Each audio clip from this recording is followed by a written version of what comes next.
మహారాజు మా అన్న అటువంటి వాడే నన్ను పంపించాడు. జాబు చేయక లారాజు ఆజ్ఞ ప్రకారముగా మర్యాదగా చెప్పుకోమన్నా.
నేను పతివ్రతను మీ అమ్మ నాకు చెప్తుంది. ఆమె ద్రౌపదాదేవి పతివ్రత కాదమ్మా. నేను వచ్చిన మా ఆయన పతివ్రత కాదంటున్నాడే. పతివ్రత పతివ్రత నేను ఎట్ట పతివ్రత ఎట్ట పతివ్రతను ఎట్లా కాదు. ఎందుకు కట్టుకున్నావు? ఎవరు? విధిరాత. విధిరాత పోయేటప్పుడల్లా ఒకటి కట్టుకుని పోయేదనా? విధిరాత నచ్చిన వాడే అది విధి ఎవరు చెప్పించా? అవునా కదా? 5 మంది కదా. ఒకరోజు మా ఇంత తాపం వచ్చాడు. నేనా నీ వదిను నేను భార్యను ఇప్పుడు 5 మంది తల్లితో సమానం. 5 మంది తాపం చేశావు. నన్ను పిలిచి మీ అమ్మను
ఒక్క అమలు ఒక్కరి భార్యను వస్తే నువ్వు మాకు దాసివి చేతురావే దాసివి అంటున్నావే అందులో మీ అన్నమారేను వదిలే కదా నేను రావే అనవసరం నీ నోరు పడుకోవాలనిస్తున్నావు కదా రావే ఏమని పోయే కాదు ఏమని పోయే కాదు మర్యాద నమస్కరిస్తే తిరస్కరించను ఎవరు మరే దుష్టుడా నీవు వచ్చేటప్పుడు ఏమంటూ వచ్చావు ఆవేశం ఏం ఆవేశం పరాభవం ప్రతీకారం ఏం ప్రతీకారం ప్రతీకారం తీర్చుకోవాలని వచ్చా కోరి పట్టి పెట్టించిన నేను మీకే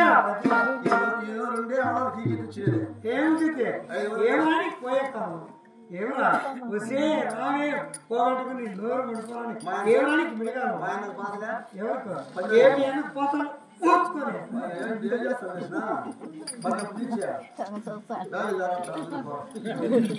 ఏమిరా నీ మిడిమాన పాట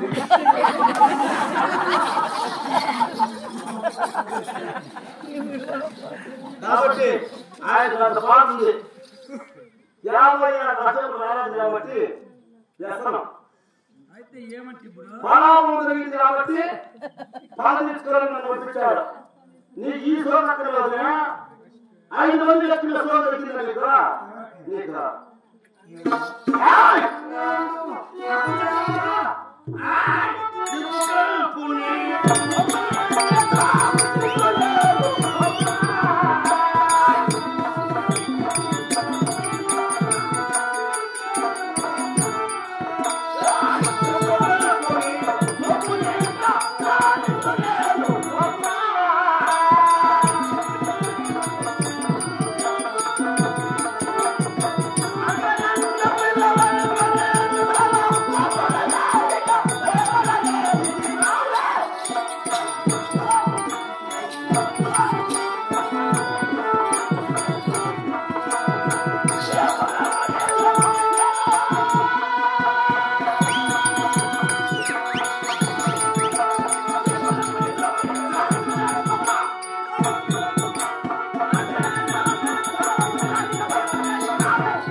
చేత నాకు 5 మంది పతులు ఉన్నారు వారి అనుమతి లేని ఎంత మాత్రం గడప దాటి రాయాలన్నా మీ సాక్షికి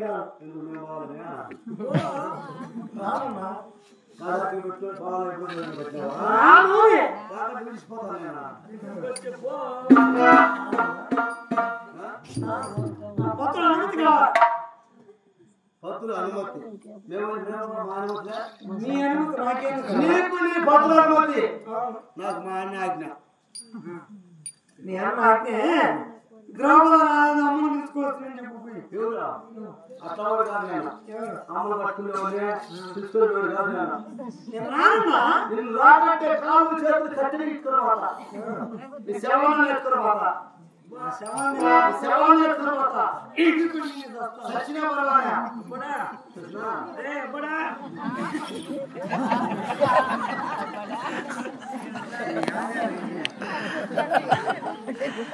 కాబట్టి నిన్ను కాపాడమని వ్యక్తి లేరు.